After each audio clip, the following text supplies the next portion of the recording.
doing it right now. Go ahead and take the picture. Come on. Away, dogs. Man, I looked about it. It's really Custer's 7. That's true. Where the 7th cavalry? Did I get it? Okay. You're going to take the picture? No, I'm not going to take it. Way in the distance, you can see the water tower from the town of Busby. And just to the right of that's the wooden teepee and where we were at Two Moons Monument. So by noon, they're ready to move out of this marshalling area, over the ridge, down into the valley. And 5 hours later, Custer's dead. 3 hours later, Reno's been in the fight of his life. So they make it 18 miles from here to the battlefield in 3 hours on horseback. Along the ridge is where we were standing on the edge, just kind of a little bluffy area up there. And later, Reno's fighting in the valley. Custer's dead probably an hour or two after that. They crossed the divide as a unit, 620 men in their companies, and broken into the town probably by then. But when they get down here a little ways, now whether they went this way or this way, this way, and eventually then the two groups cross paths about 5 miles from here. And we'll get to that point tomorrow when we leave Hardin. We'll drive. First thing we're doing tomorrow is the hunt. When did you say Ben King went over that? 12:30, 12:20. But down there. Down here a mile or so, he turns to the left. So. And goes up that valley there? It goes up the valley. Yeah. Creeks do not run uphill. Creeks go down here and he turns left and he follows the creek. You'll see that tomorrow. We'll be on the bottom end of Reno Creek tomorrow. Believe me, he stayed in Reno Creek. That curse around there is an opening. Kind of a trot, or was it a walk and ride or what? I think you're moving pretty good. Oh, yeah. They trot a little bit. We hadn't been trotting. Make 18 miles in 3 hours. Can't break it up. What I do. This is what the Crow's Nest overlook looks like from down below, looking up from the divide between Davis Creek and Reno Creek. In Montana, in Hardin, Montana, this is a land where the landscape seems to dominate. It's late afternoon, it's about 7:30 on the night of July 9, 1993. There's some remnants of the clouds that are slowly dying in the east.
Still have that.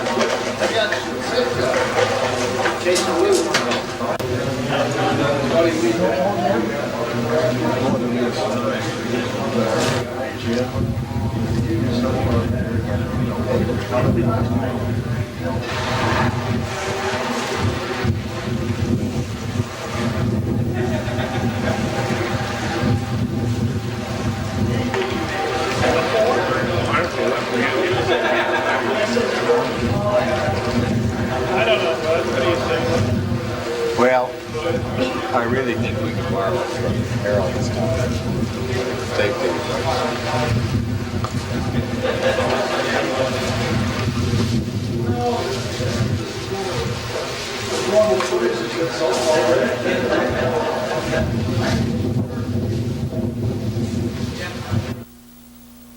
Across the road at Reno Creek, and all the fellas have gotten out to lighten the bus. And now Oscar's getting prepared to drive the bus around. There it goes.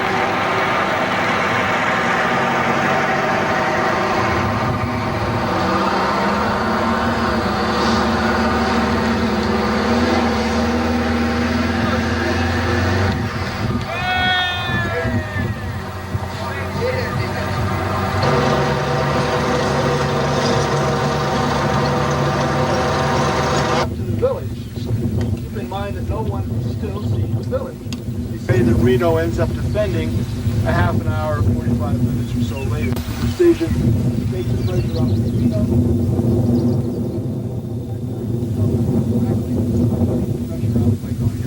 Which works because you know that the Indians, once they got word of another threat to the village,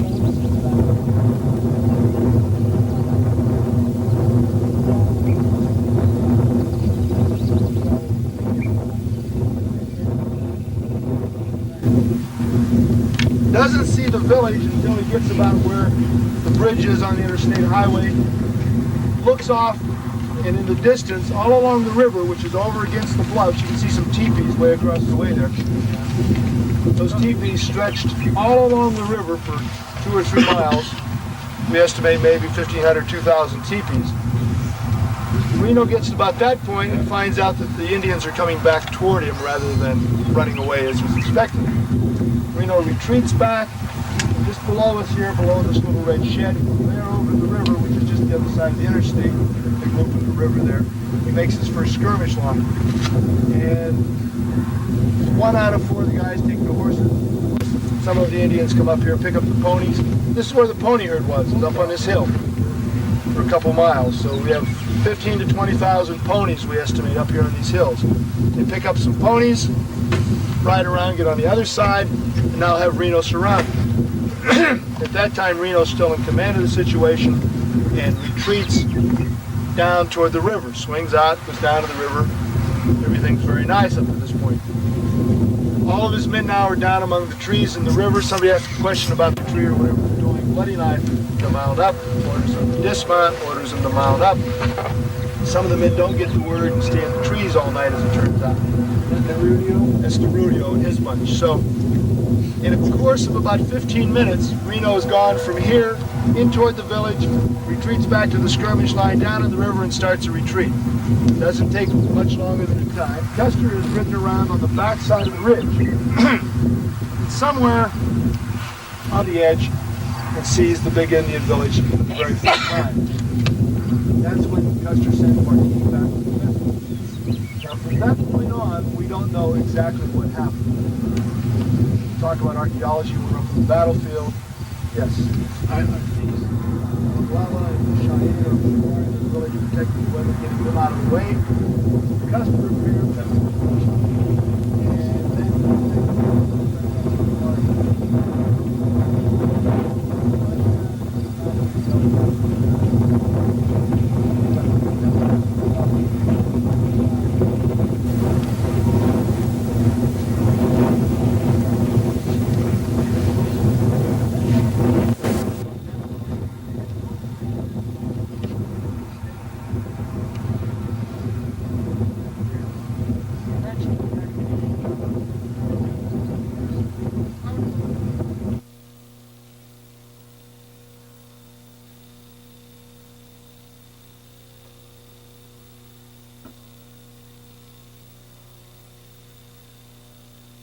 from Custer Hill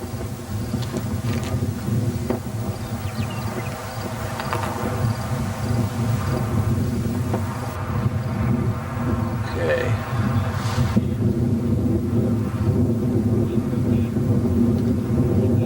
We're coming up now on Weir Point.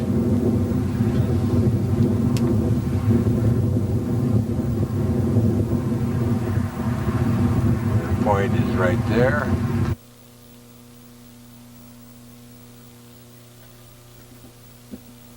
Yeah.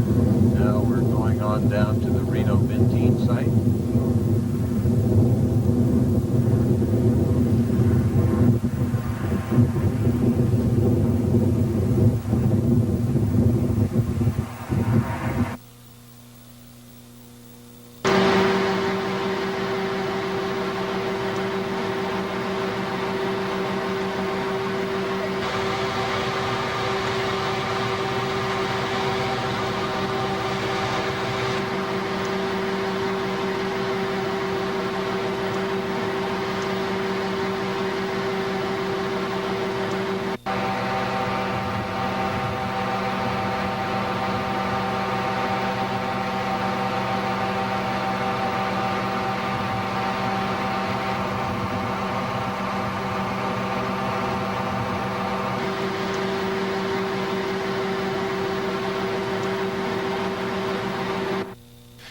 This is the Little Bighorn River flowing south to north. We're looking east across the river at the Medicine Tail Coulee.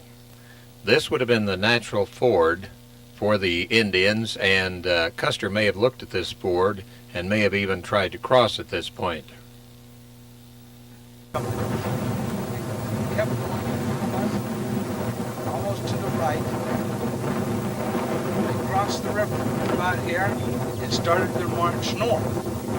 Now this is where Bentine or Reno started out with his 3 companies. Custer said to him, engage the Indians at this point and the command will support you. Yeah, so this is where the Reno engagement began, at the southern end of the teepee village. Right. Well, the village was probably still a little bit further north, but the Indians had found out they were coming and they went out to meet him. And that's where he had deployed his 112 men in a skirmish line. Would be the Crow's Nest. That's where Reno, or that's where everybody was at noon. Just to the left of that, on June 25th, they came all the way down Reno Creek. The lone teepees in the area behind all those cars down in the valley, that's Reno Creek. That's where we took the bus a little while ago. So from that point, at about 2:30 in the afternoon, Reno gets his orders, go the last 3 miles down, crosses the river, down here beyond that last farmhouse down there that you can see. From there, he comes charging down the valley where the interstate highway goes, makes it around the bend in the river here. Quite as bad as others, but the men get down across, work their way up the slopes on top of the hill. Now some of them come up the wrong gully. You see a couple markers down behind me here. That's DeWolf, one of the surgeons, and his orderly Elisu. Supposedly an Indian was sitting on top of here with a good rifle and picked 3 guys off down there where you see the parking lot. Killed 3 guys in a row. Where's Knife? Way far away. We'll cover that. I think more.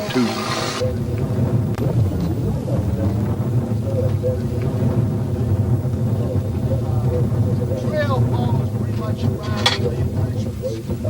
where the defensive line is. I might add, but things are a little bit different. We have a very steep bluff, just like we did back there where we were walking on the grass.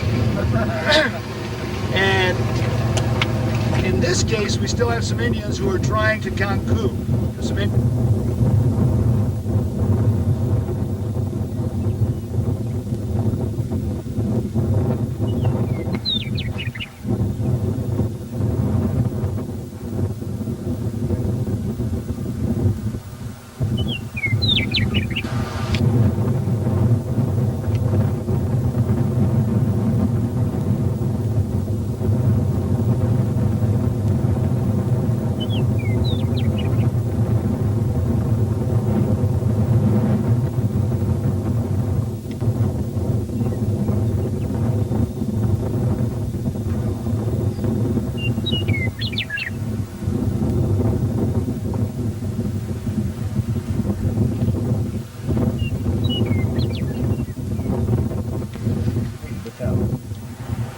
Fred Bentine owns 3 companies.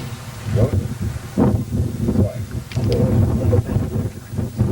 Bentine showed Reno a hastily scrawled message he had received from Custer, which read, "Bentine, come on, big village, be quick, bring facts." Here was the Big Horn Mountains, which rise above the mountain floor of the west. The next morning, June 27, Reno and Bentine watched anxiously as a column of dust rose from the valley, bound nearly to the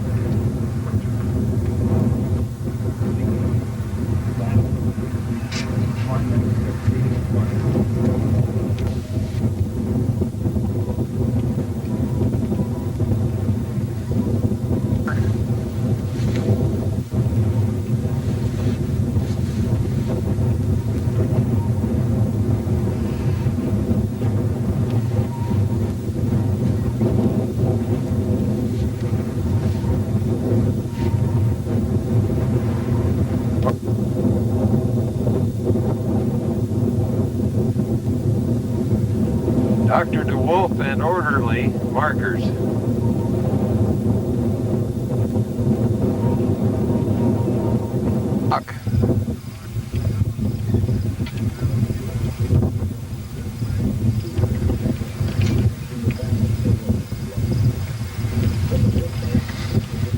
Yeah.